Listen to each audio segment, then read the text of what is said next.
Good morning students. आज हम पढ़ेंगे पाठ 8 भेंट। ये एक बहुत अच्छी कहानी है। इसमें यह बताया गया है कि जब हम दृढ़ संकल्प कर ले, निश्चय कर ले, तो हमारे लिए कुछ भी मुश्किल नहीं होता है। इस कहानी में एक दृढ़ संकल्प की धनी निर्धन श्रमिक महिला के अद्भुत सफलता पर आधारित इस कहानी में हम ऐसे दो धनी चिकित्सकों के परस्पर विरोधी चरित्रों का चित्रण पाते हैं, जिनमें से एक के पास विद्या और असीमित संपत्ति होते हुए भी दया, सद्भावना, सहानुभूति जैसे सद्गुणों का छदाम भी नहीं है। यानी उसके अंदर दया, सद्भावना और सहानुभूति नहीं है। और दूसरा जो अत्यंत सफल चिकित्सक होने के साथ साथ दया और करुणा जैसे सद्गुणों से भरा हुआ है। कहानी का संदेश यह है कि मानवीय सद्गुणों के बिना विद्या और धन दौलत की सच्ची शोभा नहीं होती। हम कितना भी पढ़ लिख ले, कितना भी हमारे पास धन दौलत हो, लेकिन हमारे अंदर अगर इंसानियत नहीं है तो वो सब व्यर्थ है। तो आइए इस कहानी में हम पढ़ते हैं कि किस प्रकार एक बुढ़िया ने, एक मजदूर ने बहुत ही श्रम करके अपने पुत्र को इस लायक बनाया। बड़ा प्यारा सा नाम था उसका, सुखिया। माँ बाप ने जाने किन आशाओं से उसका यह नाम रखा होगा, पर सुख से सुखिया का लंबे समय तक विरोध रहा। यानी वो बहुत सुखी नहीं थी, उसका नाम ही केवल सुखिया था। बहुत ही कष्टपूर्ण उसका जीवन था। अच्छा होता अगर उसका नाम दुखिया रखा जाता। गरीब माँ बाप के घर में रहकर वह कष्टों से पली। अभागिन सुखिया के माँ बाप और उसके भाई बहन असमय ही संसार से चल बसे, पर इस निर्मम संसार में क्या वह अकेली रह गई? नहीं, उसके दो भाई बहन लंबे समय तक उसका साथ निभाते रहे। उन परम स्नेही भाई बहनों के नाम थे अभाव और गरीबी। दुख उसका सच्चा हमजोली बना रहा। उसकी हर सांस संघर्ष की दास्तान रही। यानी उस अकेली औरत ने बहुत ही संघर्ष किया, बहुत ही अभाव और गरीबी में वो जीवन यापन कर रही थी। बचपन से ही उसने मेहनत मजदूरी करके अपना गुजारा किया। जब बड़ी हुई तो कभी भी उसने कोई भी गलत कार्य नहीं किया और अपने स्वाभिमान को कभी आंच नहीं आने दी। दुनिया ने उसे घमंडी कहा तो उसने उसकी परवाह नहीं की और न ही अपने तंगहाली पर वो रोई। दूसरों के सुख से भी उसे कभी कोई जलन नहीं हुई और ना ही कभी लोभ लालच उसे अपने रास्ते से डिगा पाया। इंसान की परिस्थिति कुछ भी हो, लेकिन उसके अंदर अगर सद्गुण है तो वही सबसे बढ़कर है। अपने जैसे विचारों के ही एक नवयुवक से उसने विवाह किया तो उसे लगा कि उसके दुखों का अंत हो गया। 2 बरस बाद एक बेटे का मुख देखकर सुखिया फूली न समाई। उसने अपने बेटे का नाम रखा आनंद। बड़े यत्न से वह बेटे को पालने लगी। आनंद क्या जन्मा, उसके छोटे से परिवार में आनंद की गंगा बहने लगी। परंतु दुर्भाग्य ने अब भी उसका पीछा न छोड़ा। उसका बेटा 2 साल का भी नहीं हो पाया था कि उसके सिर से पति का साया उठ गया। डेंगू की जानलेवा बीमारी ने उसके पति की जान ले ली। वह फूट फूट कर रोई, लेकिन कोई लाख रोए चिल्लाए जाने वाला कब वापस लौट पाया है। अब उसके ऊपर अपनी और अपने बच्चे दोनों की जिम्मेदारी आ गई।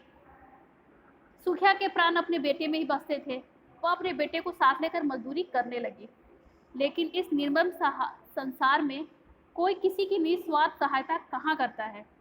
मुंह से तो सहानुभूति लोग बहुत प्रकट करते हैं, लेकिन कभी सहायता नहीं करते। सलाह भी देंगे, लेकिन सहायता बहुत कम ही लोग करते हैं। बहुत लोगों ने उससे चिकनी चुपड़ी बातें बनाई, उसे फिर से घर बसा लेने की सलाह दी, पर कोई भी उसे अपने दृढ़ निश्चय से नहीं हिला पाया। जब भी ऐसी बात आती वो हमेशा कहती, नहीं, मैं फिर से ब्याह नहीं करूंगी, भले ही मुझे कड़ी मेहनत करनी पड़े, पर अपने बेटे को इस काबिल बनाऊंगी कि मुझे भगवान के सिवा किसी और सहारे की जरूरत नहीं है। बहुत ही दृढ़ संकल्प की धनी वह महिला थी। उसने अपनी परिस्थितियों से हार नहीं मानी तथा अपना जीवन अपने पुत्र के भविष्य के निर्माण में लगा दिया। वर्षों बीते। आनंद अब स्कूल जाने लगा, किंतु साफ धुले कपड़े पहने उस सुंदर बालक को जो देखता देखता ही रह जाता। आनंद सुंदर ही नहीं था, सुशील और होनहार भी था। अध्यापक उसकी प्रशंसा करते नहीं थकते थे। वे अक्सर कहते थे कि गरीब विधवा सुखिया का बेटा कितना सुंदर है, कितना सुशील और होनहार है। ईश्वर की लीला है कि कीचड़ में खिला कमल कितना खूबसूरत होता है। लोग उसे देखकर आश्चर्यचकित हो जाते थे कि एक इतनी गरीबी से आया हुआ बच्चा कितना होनहार है, सुशील है। जेठ आषाढ़ के दिन थे। भीषण गर्मी पड़ रही थी। धरती गर्म तवे की तरह तपती थी, पर वर्षा का दूर दूर तक नामो निशान न था। ऐसे में बुखार महामारी के रूप में फैला। हर घर में कई कई बीमार पड़े। सुखिया एक दिन मजदूरी करके लौटी तो बेहाल थी, शरीर तप रहा था। उस दिनों बड़ी मुश्किल से अपना घर पकड़ पाई थी। उसकी हालत बहुत खराब हो गई थी।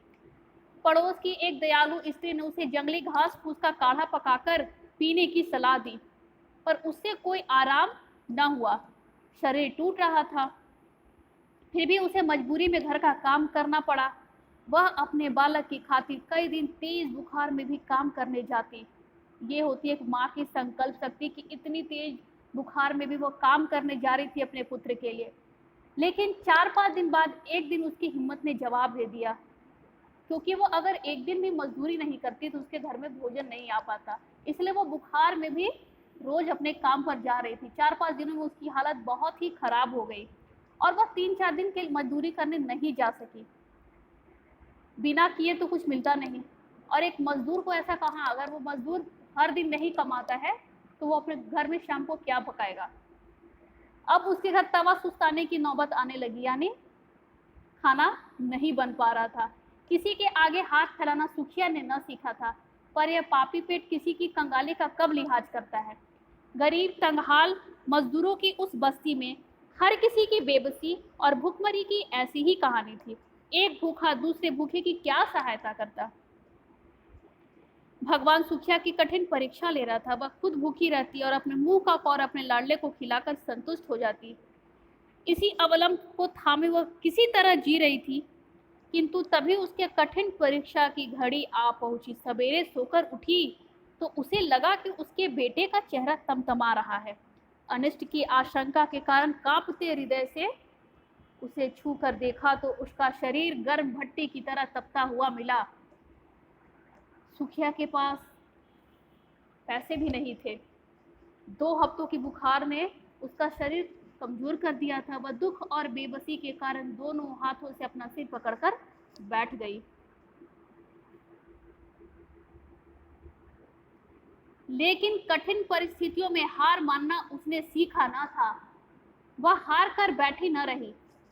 एक वृद्ध संकल्प मन में लिए वह उठ खड़ी हुई।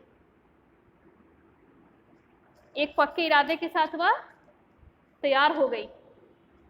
वह अपने लाडले को जंगली घास फूस के काढ़े के सहारे हरगिज नहीं छोड़ेगी। वह कर्ज लेगी, मजदूरी करके कर्ज का पैसा पैसा चुकाएगी। कैसे भी हो उसे अपने लाडले का इलाज शहर के बड़े डॉक्टर से कराना है। एक माँ अपने संतान के लिए कुछ भी कर सकती है, और उसको वो जल्दी से जल्दी ठीक भी करना चाह रही थी। उसने सुना था कि शहर के सबसे बड़े चिकित्सक डॉक्टर प्रसाद की मरीज देखने की फीस 100 रुपए है। उसने सोचा दवाएं भी महंगी है, उनमें 100 रुपए से क्या कम खर्च आएंगे। अपने लाडले की कमजोरी दूर करने के लिए 50 रुपए के फल भी लाने होंगे। 250 रुपए से तो कम में काम न चलेगा। उसके जर्जर शरीर में न जाने कहाँ से अद्भुत शक्ति आ गई। वह इस झोपड़ी से उस झोपड़ी में दौड़ी दौड़ी फिरी, किंतु 250 रुपए क्या वह 10 रुपए भी नहीं जुटा सकी। निराश होकर उसने सोचा, कोई बात नहीं, शहर के इतने बड़े डॉक्टर है तो क्या एक बेबस गरीब विधवा के बेटे की उधार दवा नहीं देंगे। मेहनत मजदूरी करके मैं उनकी पाई पाई चुका दूंगी। मुझे किसी का उधार थोड़े ही रखना है। सुखिया थी बहुत स्वाभिमानी, गरीब थी लेकिन बहुत स्वाभिमानी। शहर यहाँ से 6 किलोमीटर दूर था। वह पैदल पहुंचने में 1.5-2 घंटे से कम नहीं लगते। कमजोर सुखिया ने बेटे को पीठ पर लादा और किसी तरह गिरती पड़ती 3 घंटे में डॉक्टर प्रसाद के दवाखाने पर जा पहुंची। यहाँ मरीजों की लंबी कतार लगी थी। 2 घंटे इंतजार के बाद सुखिया की बारी आई। बाहर के कमरे में बैठा एक व्यक्ति फीस जमा करता रहा है, तब कहीं जाकर मरीज को डॉक्टर के भीतरी कमरे में जाने की अनुमति मिलती थी। आप सोच सकते हैं क्या स्थिति होगी, एक बीमार बच्चे को लेकर एक गरीब मजदूर विधवा औरत लाइन में खड़ी है, फीस और उसके पास पैसे भी नहीं है, लेकिन कितनी उम्मीद के साथ वो उस डॉक्टर के पास आई होगी कि शायद वह डॉक्टर दयालु हो, दया करे और उसके बच्चे का इलाज कर दे। लेकिन फीस उसके पास थी नहीं। उसने कितनी मिन्नतें की कि आप मेरे बच्चे को बहुत तेज बुखार है, दवा दिला दीजिए, मैं मजदूरी करके दे दूंगी। लेकिन उस व्यक्ति पर, फीस जमा करने वाले व्यक्ति पर कोई असर नहीं हुआ। सुखिया ने उसके पैर पकड़े तो वह डॉक्टर से पूछने के लिए तैयार हो गया कि ठीक है मैं पूछ के बताता हूँ। 3 बज गए, तब मरीजों की भीड़ छट चुकी थी। सुखिया और उसका बेटा तेज बुखार, भूख और प्यास के मारे बेहाल थे। सुखिया के लिए लंबी प्रतीक्षा बड़ी कष्टदायक थी। फीस जमा करने वाले व्यक्ति दिन भर की रकम एक बड़े थैले में भरकर डॉक्टर के कमरे में जाने वाला था। तभी सुखिया ने करुणापूर्ण स्वर में उस व्यक्ति से कहा, बाबूजी। उस व्यक्ति को शायद कुछ दया आई। सुखिया से बोला, रुको मैं डॉक्टर से पूछता हूँ। यह कहकर वो डॉक्टर के कमरे में चला गया। सुखिया को बाहर खड़े खड़े पल पल भारी हो रहा था।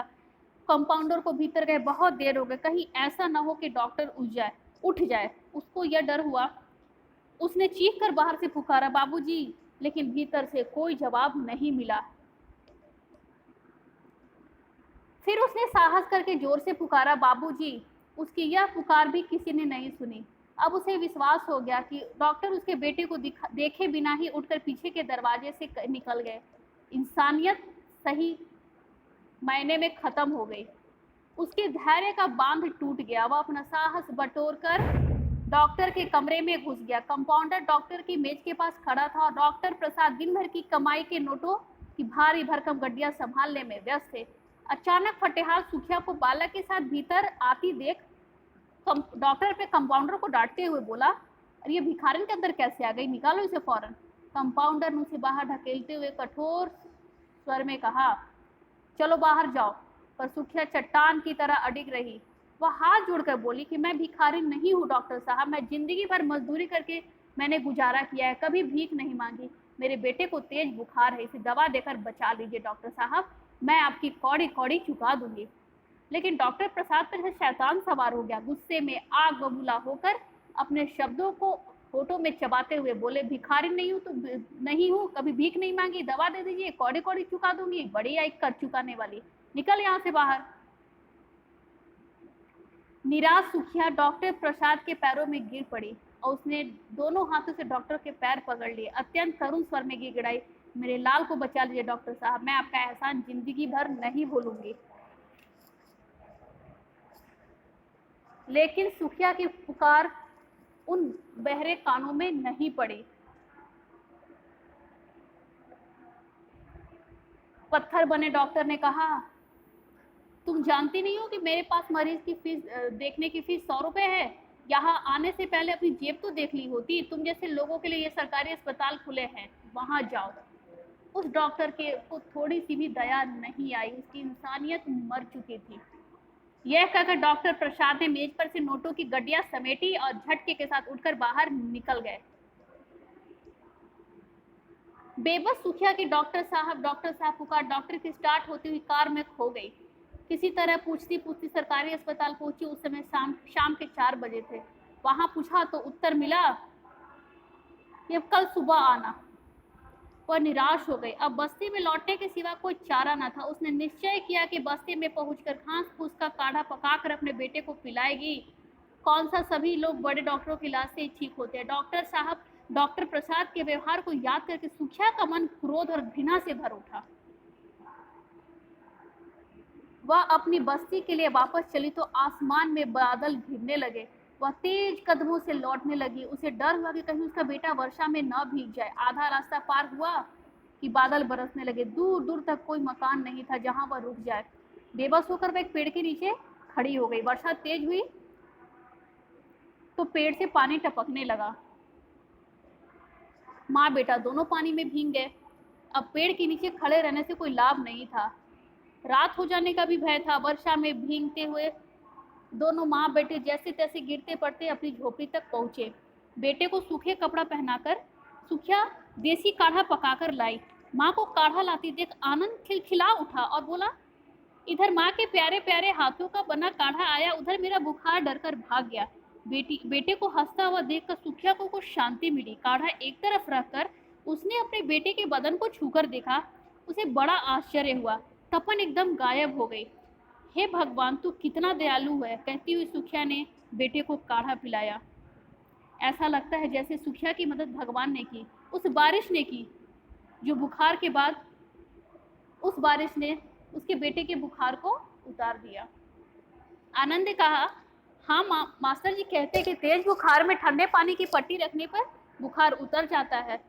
तुमने मेरे शरीर पर पट्टी नहीं रखी तो भगवान ने मुझे ठंडे पानी से नहला दिया और बुखार एकदम गायब। सही कहते हैं, जिसका कोई नहीं होता उसके भगवान होते हैं, और जब आपके भगवान आपके साथ है तो कोई भी आपका कुछ नहीं बिगाड़ सकता। बुरे दिन सदा नहीं रहते। इधर बेटा ठीक हुआ और उधर सुखिया भी स्वस्थ होती गई। पहले हल्की फुल्की मजदूरी की, फिर ठीक होकर पहले की तरह कठोर परिश्रम करने लगी। आनंद की योग्यता दूज के चांद की तरह दिन दुनी रात चौगुनी बढ़ती चली गई। कुछ वर्षों के बाद सुखिया अपने बेटे को लेकर किसी अज्ञात स्थान पर चली गई। बस्ती वाले भी उसको भूल गए। आज स्वार्थ के युग में किसी गरीब की खोज खबर रखने की फुर्सत किसे है। फिर स्वार्थी लोग यह भी सोचते हैं कि किसी गरीब से किसी को लाभ भी क्या हो सकता है जो उसकी खबर रखे। आइए अब डॉक्टर प्रसाद के बारे में जानते हैं।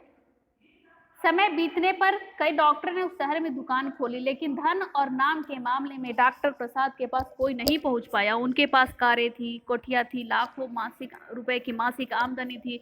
उन्हें संसार में सब सुख प्राप्त थे, किंतु दुख था तो केवल यही कि विवाह के 15 वर्ष के बाद भी कोई संतान न थी।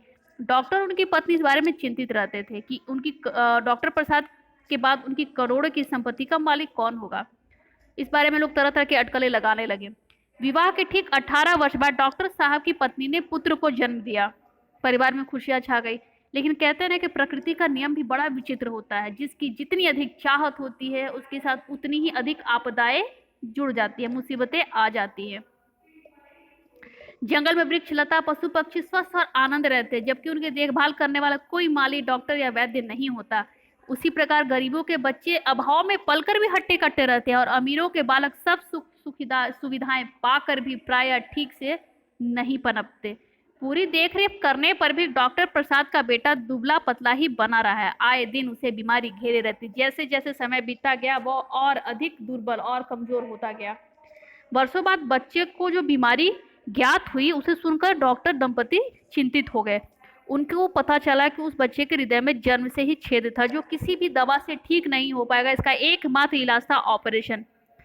उन दिनों सुदूर महानगर में डॉक्टर प्रकाश की प्रसिद्धि हृदय के ऑपरेशन के लिए दूर दूर तक फैली हुई थी। विश्व भर के हृदय रोगियों की लंबी कतार डॉक्टर प्रकाश के यहाँ रहती थी। नाम लिखाने पर कई महीने बाद ऑपरेशन हो पाता था।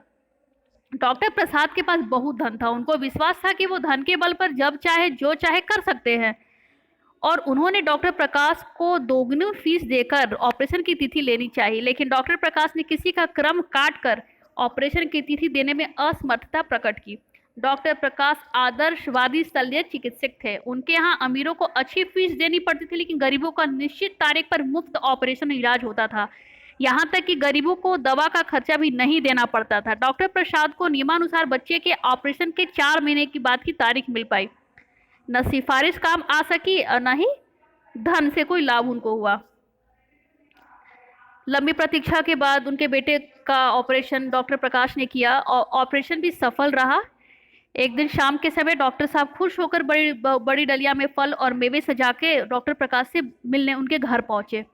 बगीचे में एक अधेड़ महिला काम कर रही थी। पास ही साधारण कुर्ते पजामा पहने एक अन्य युवक भी बाग में काम कर रहा था। डॉक्टर प्रसाद ने गाड़ी से उतरकर महिला से कहा, ए मालिन, डॉक्टर साहब से बोलो डॉक्टर प्रसाद मिलने आए हैं।